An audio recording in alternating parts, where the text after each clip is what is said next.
Bonjour et bienvenue dans une nouvelle semaine de vlog. On est lundi, j'espère que vous allez bien, que vous passerez un bon moment en ma compagnie.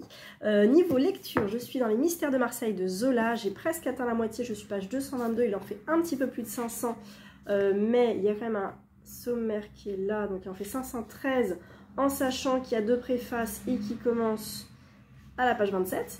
Donc voilà, je suis là, il me reste tout ça. Il se lit assez bien. Je suis dans un passage que j'aime pas trop parce que ça parle de biens immobiliers, de spéculation, de détournement d'argent. Ça parle d'argent avec un grand A en fait. Et c'est vrai que c'est pas un sujet qui me botte vraiment en littérature. Donc ça m'intéresse pas des masses et j'ai du mal à lire ça en fait, à accrocher vraiment des phrases là-dessus. Mon cerveau a tendance à faire wouh donc c'est compliqué. Mais bon voilà, j'avance quand même. C'est pas un Zola, c'est un Zola très accessible, mais c'est pas un Zola avec une espèce de fil conducteur histoire, comme on a pu voir dans Les Rougon-Macquart ou d'autres, ou Thérèse Raquin. Mais voilà, je suis curieuse, donc je continue. Il me fait normalement jusqu'à mercredi, en sachant que je l'ai commencé samedi et que samedi j'ai lu 190 pages, donc il se lit vraiment très très bien. Hier j'ai lu 0 pointé, enfin j'ai écouté Talisman, mais j'ai pas écouté que ça, je vais vous en reparler. Aujourd'hui, pas trop le temps, peut-être 12 pages éventuellement, mais je vais écouter Talisman surtout, et d'autres choses. Et demain, si demain j'ai le temps, mercredi j'ai le temps, ouais. Demain, mercredi, ça sera bon normalement. Au pire, si c'est jeudi, c'est jeudi. Après, je lis Bluebird de Attica Locke, que j'ai rencontré au Quai du Polar. J'ai tellement hâte de lire son bouquin. Je revois la conférence à propos de Trump et c'était vraiment passionnant. Elle est passionnante, elle est très intéressante. Donc j'attends beaucoup, j'avoue, de son roman. Voilà, pour les lectures. Lecture audio, c'est Talisman donc, de Stephen King. Je suis entre les territoires et le monde réel avec Jack qui essaie de trouver un talisman pour sauver sa mère, puis qui va retrouver dans les territoires un boulot un peu bizarre. Il va rouler des fûts dans des bars, il a 12 ans, hein, donc c'est un petit peu complexe. Mais voilà, on sent qu'il y a tout un imaginaire qu'il faut accepter quand on entre dans un roman de King. On accepte que, ok, vas-y, d'accord, tu me vends les territoires, tu me vends des personnages chelous, ok, je te suis, y a pas de souci. Il faut accepter ça quand on lit un King, surtout quand on lit un King avec du fantastique. On sait qu'il peut nous emmener absolument partout et il faut lui faire confiance. Je lui fais confiance, ça passe bien. Il y a des moments où je décroche un peu, mais je me dis c'est pas grave, il fait 700 pages. J'ai le temps de raccrocher les wagons, c'est pas bien grave. Donc je suis toujours contente de retrouver le style de King. Et puis là, marié au style de Peter Straub, donc c'est quand même c'est un roman à 4 mains. Même une duologie parce qu'il y a le Talisman des territoires en tome 2 et ils avaient parlé de faire un tome 3 et puis Peter Straub est décédé malheureusement donc je pense que ça ne se fera pas. Alors je ne sais pas du tout comment se finit le tome 2, si ça appelle à un tome 3, j'en sais rien. Mais en tout cas voilà, je suis bien dans cette histoire, c'est pas mal. Sinon j'ai voulu essayer de rattraper un peu les podcasts que j'avais en suspens parce que j'écoute pas mal de podcasts. Mais comme j'écoute surtout des livres audio quand je suis en voiture, j'ai très peu de temps pour écouter des podcasts, à tort, parce que j'aime beaucoup écouter ça, je suis très très curieuse de tout ça. J'en ai plein sur la lecture, sur la littérature, tout ça. J'en ai aussi un petit peu sur le développement personnel. Je suis Daphné Moreau qui a un podcast qui s'appelle Art de vivre. Et je suis aussi Clotilde Dussoulier avec son podcast Change ma vie, qui est toujours de bons conseils. Et puis voilà, j'alterne comme ça des podcasts. Et j'ai redécouvert un auteur qui n'est pas que auteur, qui fait des podcasts, qui est interviewé, qui vient de sortir un bouquin, qui est partout sur Insta, sur YouTube, tout ça. C'est Fabien Olicard, que j'ai découvert un peu plus il y a 1 an et demi quand j'ai écouté Votre temps est infini. Ça m'avait retourné le cerveau, ce bouquin-là. M'avait donné des clés de fou. Que j'ai oublié, bien sûr, parce que le temps passe, parce que je lis 1557 bouquins dans l'année. Non, peut-être pas. Mais du coup, je lis beaucoup et j'ai beaucoup d'informations et je poste plein de trucs. Et la vie, quoi. Donc la vie fait que t'oublies plein de trucs. Et de réécouter ce mec-là, parler de petites astuces, de trucs comme ça, je me dis, ah mais oui, c'est vrai, il y a ça, mais c'est vrai, mais c'est... Bref. Donc ça m'a beaucoup tenté de le réécouter. Donc j'ai écouté un podcast d'une fille qui s'appelle Pauline... Oh, comment elle s'appelle ? Pauline je sais plus quoi, ça s'appelle Le Gratin, je crois. Elle a interviewé Fabien Olicard, qui était très intéressant.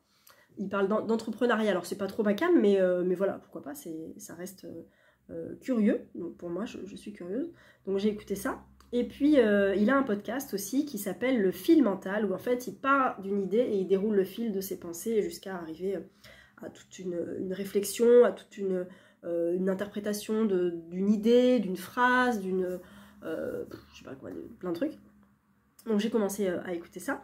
Et puis il a sorti quand même 12 bouquins, le mec. Peut-être pas 12, mais je crois que 9. Donc Votre temps est infini, ou Le temps est infini. Là il en a sorti un qui s'appelle Le livre va vous faire gagner du temps. Ce livre va vous faire gagner du temps. Donc c'est un peu la suite de Votre temps est infini, donc ça m'intéresse beaucoup.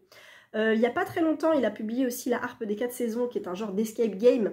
Lui il est fan de jeux de rôle, je crois, donc il a publié ça, donc il faut quand même un petit papier, un stylo pour aller dans un chapitre. Vous savez, Reine de l'Ouest, bah, c'est un petit peu pas un escape game, mais un livre dont vous êtes le héros, voilà. Donc là c'est ça, La harpe des 4 saisons, un livre dont vous êtes le héros, mais il faut quand même un papier et un crayon pour probablement résoudre des enquêtes, des choses comme ça, des énigmes, je ne sais pas. Et puis il a sorti aussi l'année dernière Votre attention et votre super pouvoir, et ça j'aurais voulu me le procurer. Comme il est sorti il y a un an, j'ose espérer que Pocket va le sortir en poche dans pas trop longtemps, mais j'ai reçu le programme Pocket jusqu'en septembre et il n'y est pas. Donc peut-être que je me le trouve d'occasion, j'en sais rien. Et puis voilà, il y a aussi les livres audio, mais c'est vrai qu'en livre audio, Votre temps est infini était vachement intéressant parce que sur le coup, je m'étais dit waouh, il y a plein de mantras qui donnent, qui sont hyper intéressants, qu'on peut appliquer tout de suite, des choses dont on se rend compte. Voilà, on a dans une journée 1440 minutes à écouler. Qu'est-ce qu'on en fait de ces 1440 minutes, en sachant que on passe une majorité à dormir, puis il y a un temps de travail, puis il y a un temps pour manger, il y a un temps pour les loisirs, pour la famille, pour tout ça. Donc il reste un petit peu de temps, pas beaucoup par jour, mais chaque jour peut être utilisé, enfin chaque moment de chaque journée peut être utilisé comme on veut. Donc c'est dommage de scroller, c'est dommage de binge-watcher. Alors moi j'ai plus Netflix, j'ai plus tout ça, donc je m'en préoccupe pas trop, de regarder des séries, de regarder des films, tout ça. Et donc autant consacrer ce temps pleinement à quelque chose qu'on aime, donc ne pas remettre au lendemain, programmer ce qu'on a envie de faire, machin. Tout un système d'organisation, de temporalité intéressant. J'aime beaucoup comment il pense en fait, donc c'est vachement intéressant, vachement enrichissant. Alors ce qui est paradoxal, c'est que le gars écrit des bouquins pour gagner du temps, alors que tu passes quand même un temps à lire son bouquin avant de gagner du temps toi-même. Bon, mais ça fait partie du jeu, je pense. Et en même temps, ça donne quand même pas mal d'outils. Et ça j'aime bien en fait, et j'aime bien les outils efficaces, j'aime bien les outils que je peux utiliser, en sachant que lui n'a pas d'enfant, moi j'ai un enfant, donc j'ai une vie de famille, donc j'ai d'autres priorités, donc j'ai un temps qui est consacré malgré moi à maman, oui, je suis là, qui n'était pas forcément prévu, donc je ne peux pas organiser mon temps comme j'aimerais si je n'avais pas d'enfant par exemple, ou si j'avais un boulot normal, avec des horaires normaux, et pas un boulot de prof de danse où tu bosses de telle heure à telle heure le lundi, de telle heure à telle heure le mardi, pareil pour le mercredi. Ça dépend des périodes scolaires, ça dépend si je suis en école, ça dépend si je suis en vacances, ça dépend si j'ai mon fils, bref, ça dépend de plein de choses, donc je ne peux pas avoir une méthode d'organisation de temps linéaire, ce n'est pas possible. Donc il faut que je trouve des outils hyper efficaces sur un temps donné que j'aurai, qui ne sera pas hebdomadaire, qui sera ponctuel, mais qui va revenir à plein de moments de la semaine ou à plein de moments du mois. Mais je ne peux pas me dire, ah tiens, tous les jeudis de 10h à 11h, je sais que je fais mon pilates. Non, j'ai 2 cours de pilates par semaine. Ça fait, ah si j'en ai pris un la semaine dernière, mardi. Et je crois que la dernière fois, ça devait être en mars. Voilà, voilà. Donc je ne peux pas, c'est pas possible. Il faut que je trouve des outils efficaces adaptés à moi. Chacun va trouver des outils efficaces adaptés à son rythme de vie, à son rythme de travail, de vie de famille, d'autres choses, de plein de trucs. Mais moi j'ai besoin, et je trouve que chez Fabien Olicard, il donne les bons outils au bon moment. Même s'il n'a pas la même vie que tout le monde, tous les outils qu'il donne, ou une majorité d'outils, peuvent être appliqués à peu près n'importe quelle vie. Voilà, je pense. Voilà, donc il m'intéresse beaucoup. Donc j'écoute ses podcasts, et je pense que je vais me procurer 1 ou 2 de ses derniers bouquins. Et pourquoi je vous disais ça ? Parce que j'aime bien ce qu'il fait. Voilà. Je l'écoute, je le suis sur Insta aussi, mais ça fait un moment que je le suis sur Insta. Et puis il est assez inspirant, il est hyper clair, le gars est très très clair, et tu te dis, waouh, mais la vitesse de cerveau de ce mec, en fait tout le monde utilise 10% de son cerveau apparemment. Je pense que lui il en utilise 11%. C'est que dalle, et en même temps, les idées, ça doit être un truc de fou dans sa tête, il a trop de chance, c'est cool. Voilà, donc Fabien Olicard, si vous ne le connaissez pas, je vous conseille de vous pencher sur la question, parce que c'est quand même très intéressant. Voilà, j'ai trop parlé pour ce début de vlog, mais j'ai aussi des choses à vous montrer, car j'ai reçu 4 livres. Et je viens de poster sur Instagram une pile de tout petits bouquins qui ne sont même pas dans ma palle non prioritaire. J'ai expliqué qu'en fait c'était une palle qui n'existait pas, et c'était des livres qui avaient été perdus dans une faille spatio-temporelle que j'ai vue, que j'ai ouvert, que j'ai fait, ah c'est cool, je les garde, je les mets pas dans la palle prioritaire parce qu'ils sont pas prioritaires. J'ai oublié de les mettre dans la palle non prioritaire, mais ils sont là, voilà. Et du coup j'en ai sorti 3, 6, 8, 10. Je crois 10, ouais, 9 ou 10 pour les vacances. Je vais essayer de les sortir pour les vacances. Le but étant de ne plus avoir de pâles, mais j'aurai jamais plus de pâles, c'est pas possible. Donc le but étant de réduire la pâle. Et là, ma pâle prioritaire, j'en ai pas beaucoup. Hein. 1, 2, 3, 4, 5, 6, 7, 8, 9. Ouais, c'est pas prioritaire ça. 10. 11. 11. Eh, ça va. 11 prioritaires. On va dire 12, 13 non prioritaires. Et la faille spatio-temporelle. Voilà, on va l'appeler comme ça. La non-crédibilité de cette nana. Voilà. Donc j'ai 3 pockets dans 3 enveloppes différentes parce que c'est pocket. Et un, je ne sais pas ce que c'est. Donc pocket m'envoie. Ah bah. La harpiste des terres rouges de Aurélie Wallenstein. La couverture est absolument magnifique. Et j'ai le grand format dans ma palle non prioritaire. Voilà, je ne l'ai pas lu, donc ça fait 1 an que je l'ai dans la palle. Et j'adore ces couvertures. C'est encore une fois Aurélien Polis qui fait des couvertures absolument magnifiques. Et je pense pas qu'il soit dédicacé. Non, même pas. Mais voilà, il est sorti il y a 1 an, il sort en poche. Il est sorti le 7 mai, je regarde en même temps, chez Pocket. Voilà, merci beaucoup Pocket. Imaginaire, non, parce que c'est de la fantaisie. Le deuxième, Des gens comme il faut, de Florence Châtaignier. J'ai vu cette couverture passer. Tadada, tadada. Collection personnelle de l'autrice. Ok, Florence Châtaignier. Il est sorti le 7 mai également. Et il était sorti chez qui? Les Escales? Cherche Midi. Cherche Midi. Ok. C'est quoi cette couverture du Cherche Midi alors? Bon. Chez ces gens-là, on se comporte comme il faut. Été à Guétari, messe le dimanche, dîner mondain, 2 petites filles modèles, Fleur et Nine, grandissent ainsi en robe à smock dans le respect absolu des convenances. Des décennies plus tard, à la mort du père, Fleur descend à la cave où reposent entassés des cartons, lettres, papiers, cartes et faire-part du vieil homme. Le silence de son enfance y est précieusement consigné sous des tonnes de poussière. Pour traverser son deuil, elle entreprend d'exhumer un à un tous les secrets inavouables de sa famille en apparence sans histoire. Le vase du réel sous le vernis bourgeois. Ouh. Voilà, donc ça fait partie de la faille spatio-temporelle d'un livre qui fait 247,9 pages et qui sera lu. Peut-être cet été, je ne sais pas. Mais en tout cas, je les garde parce que quand je vois ça, je me dis, ça doit être un très très bon bouquin. Mais il n'est pas prioritaire. Mais je veux le lire. Donc je le mets où? Là-bas. Voilà, il est sorti le 7 mai, je vous l'ai dit. Et le troisième, un peu plus gros, c'est Norferville de Franck Tillier. Ça flash là. C'est un orange très orange. Hein. Je crois que c'est pas un charcot. Il est sorti. C'est tout? Bah, donne-moi des infos quand même, Emmanuel. Il n'y a rien? Ils ont oublié de mettre la date. D'habitude, il y a la date là. Comme ça. Je pense qu'il est sorti le 7 mai, par déduction. Alors, nous sommes donc dans un univers hostile du Grand Nord, où personne ne vous entend crier. Détective et criminologue à Lyon, Teddy Chaffran apprend que le corps de sa fille a été découvert dans une ville minière isolée du Grand Nord québécois, Norferville. Morgan a été sauvagement mutilée, abandonnée dans la neige non loin d'une réserve autochtone. Sans réfléchir, Teddy plaque tout pour se rendre sur place, bien décidé à comprendre ce qu'il s'est passé. Là-bas, Léonie Rock, une flic métisse, est mise sur l'affaire. Elle est alors contrainte de renouer avec cet endroit coupé de tout, où elle est née et où, adolescente, 3 inconnus l'ont violée. Un retour vers son enfer alors que les températures frôlent les -20 degrés. Ensemble, blablabla, blablabla, blablabla. Et, bah, écoutez, ma foi, pourquoi pas. Tillier, c'est pas trop un auteur vers lequel je veux. Il est très beau, si vous allez voir. C'est pas un auteur vers lequel je vais parce que j'ai été très déçue de Train d'enfer pour Ange Rouge parce que j'avais deviné la fin, ce qui m'arrive jamais. J'avais découvert un des gros fils en fait du truc, je me suis dit mais c'est trop facile en fait. Lucas, j'avais beaucoup aimé Lucas, je l'avais passé en audio. Qu'est-ce que j'ai écouté d'autre? Qu'est-ce que j'ai lu d'autre? Puzzle non rêvé. Ah oui, le manuscrit inachevé. J'avais trouvé ça décevant, je vais pas dire autre chose, mais j'avais été déçue par la fin, tellement déçue, mais tellement. De me dire, mais franchement, c'est trop facile. Donc j'y suis pas retournée. Mais pourquoi pas. Donc merci, Pocket. Je ne vais pas me plaindre parce que c'est quand même super cool de recevoir un Franck Tillier en poche. Donc merci beaucoup, Pocket. Et si vous l'avez lu, dites-moi si j'y vais. Voilà. Et alors? Ah, cool! Ah, Ah, c'est trop cool, je suis trop contente. Amélie-Antoine, 1096 jours. Trop bien.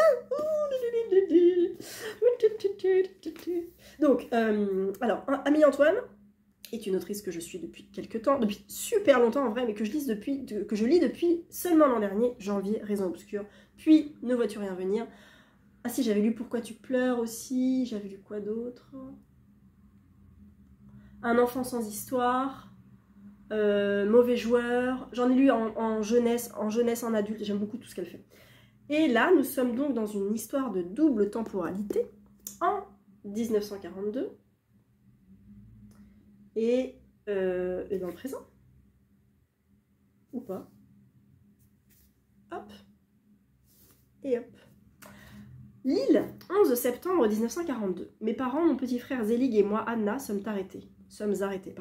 Comme des dizaines d'autres familles juives, on nous emmène à la gare de Fives, F-I-V-E-S, Fives, sans rien nous dire de ce qui nous attend. C'est alors qu'un cheminot propose à mes parents de nous faire sortir de là, Zelig et moi.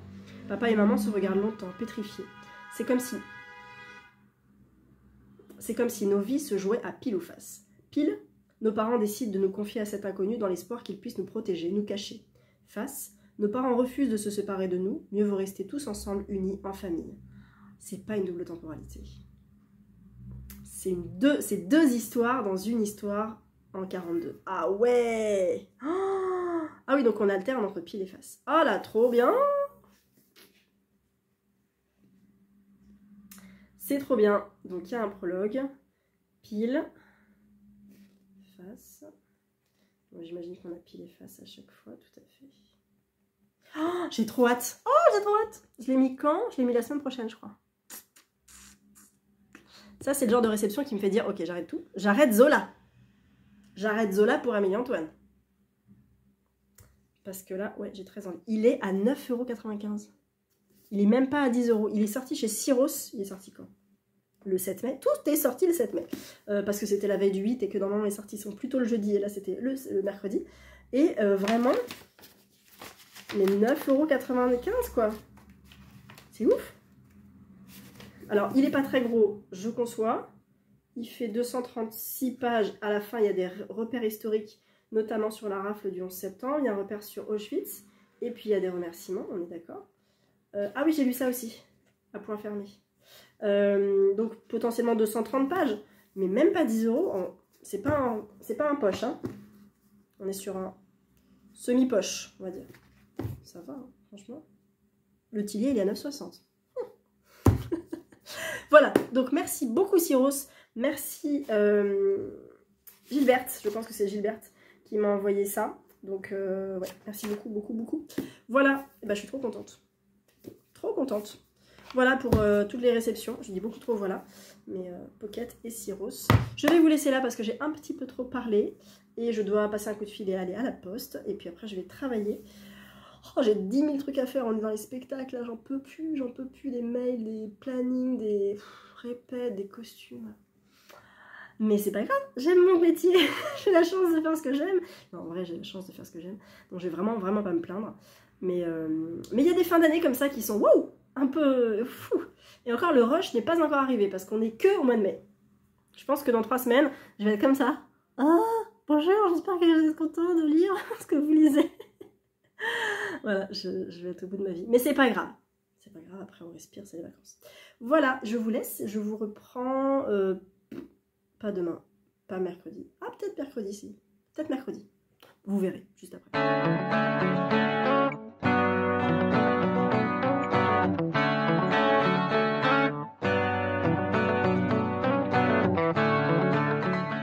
Je me souviens, j'avais vu mon 4e, j'avais un prof de français incroyable. Ouais.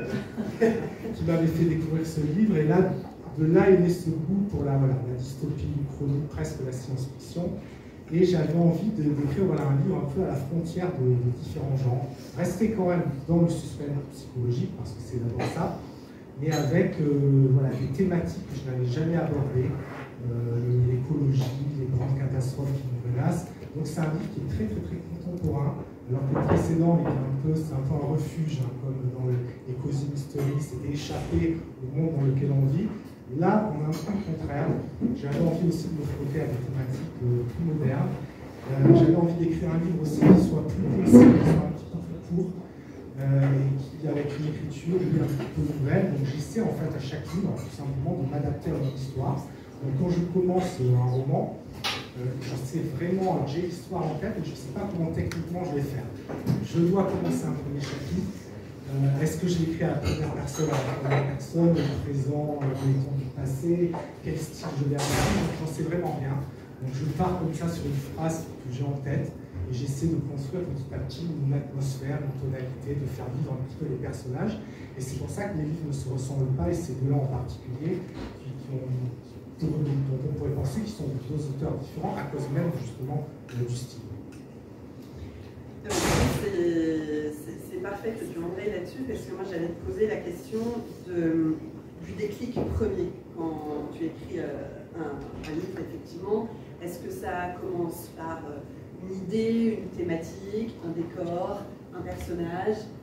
Quel est vraiment le tout début de la jeunesse, quoi, de la genèse? Alors, je peux déjà te dire par quoi je ne commence pas, c'est les thématiques. Ah bah. Ça, c'est sûr et certain, je n'ai jamais les thématiques en tête. Donc, Stephen King, dans ses mémoires d'écrivain, un excellent livre que je vous conseille, il dit que si vous écrivez un livre, ne commencez jamais par des thèmes et des concepts. Partez toujours des personnages et de l'histoire. Et c'est ce que je fais. Donc, dans Voici demain, il y a un certain nombre de thématiques, le complotisme, sur l'humanité, l'écologie. Je ne les avais pas du tout en tête au départ. J'étais parti sur un lieu, une ferme avec 3 personnages, et je me suis dit qu'est-ce que ces personnages, qu'est-ce qui pourrait leur arriver, qu'est-ce qu'ils vont devenir. Et les thèmes se sont imposés peu à peu au fil de l'écriture. Donc en général, ça dépend, il n'y a pas de recette. Hein. Ça dépend des livres. Parfois, j'ai pu m'inspirer de choses que j'avais vécues, des éléments autobiographiques. Je me souviens par exemple, j'avais écrit un livre qui s'appelait Le murmure de l'ogre, qui se passait au début du XXe siècle. Et c'était mon grand-père en fait qui était à l'origine du livre. Il était né au tout début du XXe, hein, il est mort à 104 ans. Il a connu tout le XXe siècle. Et il me parlait des meetings d'aviation qu'il avait vus sur la Côte d'Azur, parce que je viens de la région de Nice. Donc c'était les tout premiers meetings d'aviation qui avaient lieu à Antibes, vraiment tout près de chez moi. Aujourd'hui c'est devenu un terrain de football. Et il y avait ces avions qu'il avait vus, il devait avoir même pas 10 ans. Et ça a été un déclic. Je me suis dit, j'ai envie d'écrire une époque, un livre qui se passe à l'époque de l'enfance de mon grand-père et d'intégrer ces meetings d'aviation. Voilà, donc là, c'était une petite histoire familiale. Parfois, ça peut être un lieu, j'avais écrit un livre qui s'appelait Une vraie famille. J'avais passé des vacances en Bretagne dans une vieille longère qui m'avait beaucoup plu. Et alors que j'étais dans cette longère, j'ai commencé le livre. Je me suis dit, je vais mettre un couple de retraités qui vont arriver dans une maison comme ça en Bretagne, et il va y avoir un intrus qui va venir bouleverser leur vie. Et donc j'ai commencé dans les lieux mêmes, j'ai écrit le livre, j'ai commencé à écrire dans les lieux mêmes où se passait l'histoire. Et alors parfois ça peut être aussi, ça m'est arrivé 2 fois, un article de journal. Je l'ai fait pour un roman qui parlait des Lebensborn. Les Lebensborn, c'est une maternité nazie, vous savez, qui avait ouvert à partir des années 30 dans toute l'Europe. J'ai pu tomber, je crois, sur un article dans l'Express. L'article m'avait vraiment passionné. Je me suis dit, il faudrait que j'écrive. J'étais intéressé déjà par la Seconde Guerre mondiale. Je m'étais dit, ça pourrait faire un bon roman. Et à l'époque, alors aujourd'hui on en parle beaucoup des Lebensborn, mais à l'époque il n'y avait aucune documentation. J'avais un livre à ma disposition, un très vieux livre qui était sorti dans les années 70. Il n'y avait plus rien eu depuis. Les historiens s'étaient complètement désintéressés de ce sujet. Et depuis une dizaine d'années, on en reparle. Donc voilà, tout ça pour dire que cette fameuse inspiration, elle peut venir un petit peu de tout et de n'importe quoi. Et ce qui m'arrive assez souvent de faire, c'est de laisser un petit peu des livres de côté. Donc Voici demain, j'avais une idée il y a plusieurs années. J'avais commencé à écrire quelques pages et je ne sais pas, ça ne fonctionnait pas. C'était pas le bon moment, je ne le sentais pas. Donc dans celle-là, qu'est-ce que je fais? Je le laisse de côté, je passe à autre chose. Et puis de temps en temps, je vais voir dans mon ordinateur, j'ai un dossier projet en cours. Je relis c'est ça l'hypothèse. Je relis quelques pages de ce que j'ai pu écrire et si l'humeur colle, je reprends en fait des projets. Donc il n'y a pas de méthode et pas de recette. Hein. C'est un peu foutoir la manière dont j'écris, mais je pense que c'est aussi, mais ça permet de ne pas non plus être trop mécanique. Quoi. Pas se dire, alors il se trouve que j'écris un roman par an, mais c'est pas voulu. Hein. Frédéric qui ont témoigné, à aucun moment, moi, ça fait 13 ans qu'on travaille ensemble, Frédéric, à aucun moment on s'est dit bah, il faut publier, donc donne-moi quelque chose. Non, ça s'est imposé comme ça. Bonsoir. Moi, je n'ai jamais rien imposé du tel, on lui impose rien d'ailleurs. J'ai l'impression, chaque fois que je l'appelle, il écrit tout le temps. Tout le temps. Et ce qui est très bluffant avec Valentin, c'est sa capacité à se renouveler sans cesse. Je n'ai jamais eu l'impression, en 13 ans, 14 ans, hein, 13 ans, je n'ai jamais eu l'impression qu'il faisait le même livre. Ce qui est quand même, pour quelqu'un qui écrit permanence, qui écrit à minima un roman par an, ça pourrait arriver. Vous voyez, vous pourriez avoir l'impression d'une redite, d'un bégaiement. Jamais ça, je ne sais pas, c'est assez mystérieux. Je le constate, puisque chaque fois ça me surprend. Chaque fois, bien sûr, ces deux-là ne dérogent pas à la règle, chaque fois je me fais avoir. Je me suis vraiment fait avoir avec le mystère de la maison au trésor. Vous allez voir, vous allez vous en voir pour votre argent. Mais ça aussi, cette capacité, à toujours faire un livre différent, à toujours trouver les ressorts pour vous surprendre et pour faire en sorte que vous ne vous ennuyiez jamais. Là, je crois que c'est très difficile à faire. Je crois que c'est un vrai romancier aussi à cause de ses qualités, qui à mes yeux sont des qualités rares qu'on ne trouve pas si souvent. Donc non, on n'a jamais convenu notre plan quinquennal ou une espèce d'ordre de bataille pour dire allez, 20 par an. Mais on en a fait de mémoire, on va faire tous les ans et demi. Voilà, c'est tout le temps. On s'adapte aux besoins, au désir d'écriture et au rythme de l'auteur.